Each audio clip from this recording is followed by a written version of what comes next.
Vamos aqui dar sequência à segunda parte do estudo das progressões aritméticas, destacando aqui a soma dos termos de uma PA. Então, vejamos aqui. Então, nós vamos começar aqui destacando um aspecto histórico desse assunto, que é um assunto interessante, que trata sobre um grande matemático chamado Frederick Gauss, né?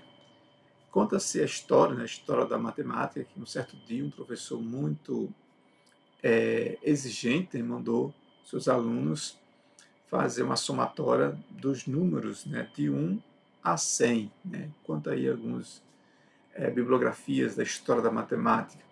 Então, no meio desses alunos, né, estava um pequenino menino, né, chamado Frederick Gauss, aí em 1777 a 1855, com cerca aí de 12 anos. Uns dizem que é mais, outros dizem que é menos, mas discussões à parte. E então o professor dá para os seus alunos essa tarefa, né, de somar de 1 a 100.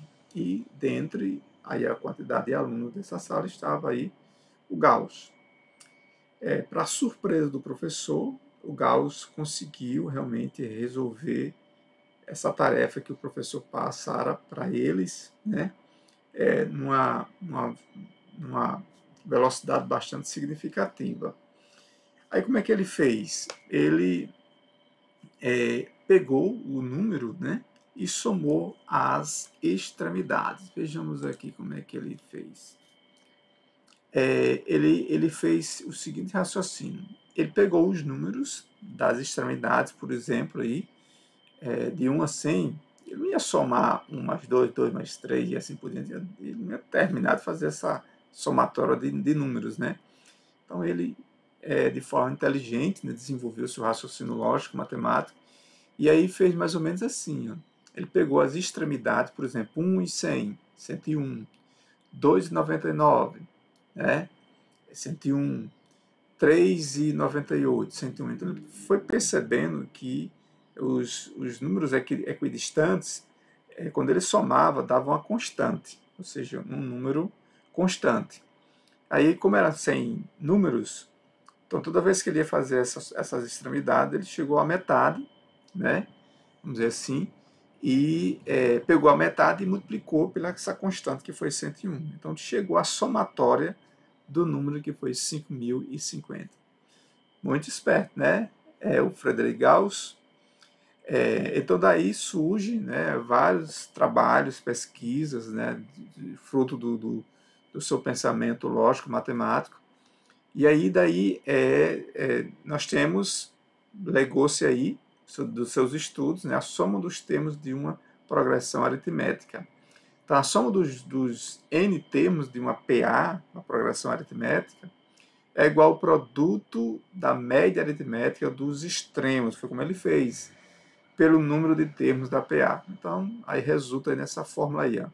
S de soma, né, soma de n termos é igual, em parênteses, ao primeiro termo mais o termo geral a n, vezes o número de termos dividido por 2. Então, essa ideia de Gauss foi brilhante, né? E dela nos legou essa fórmula da soma dos termos de uma PA. Muito interessante, né? Essa história do Gauss. Vejamos aqui um exemplo. Então, desse raciocínio do Gauss, vamos aqui pegar e destacar esse exemplo. Calcular a soma dos 1000 primeiros números inteiros positivos. Então, vejamos aqui. Ó.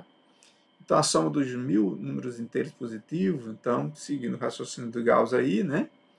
1 mais 2 mais 3, assim, reticência, até 1000, temos, utilizando a aplicação da fórmula da soma dos termos de uma PA, Sn é igual ao primeiro termo, a 1, mais o termo geral, vezes o número de termos dividido por 2. Então, o primeiro termo é 1, o termo geral é 1000, vezes o número de termos que é 1000, né? Fazemos essa continha aí, chegamos aí a 1001, vezes 500, né? Porque 1000 é dividido por 2 vai dar 500, multiplicando pela metade aí, né? A metade, no caso, 500 de 1000, e multiplica por 1001. e dá exatamente esse valor aí, ó. Ok? Então a gente percebe claramente que à medida que a gente compreende essa aplicação da soma dos termos de uma progressão aritmética, a gente consegue fazer essa somatória dos números inteiros, tá certo? Então, era isso que eu queria trazer, era rápido, essa história tão importante, né, para o Frederic Gauss se tornou um dos grandes, notáveis matemáticos dos conhecimentos matemáticos do século XVI, XVII até o século XXI, mostrando o seu brilhantismo dos conhecimentos matemáticos e o seu raciocínio lógico. Ok? Então, era isso e até a próxima.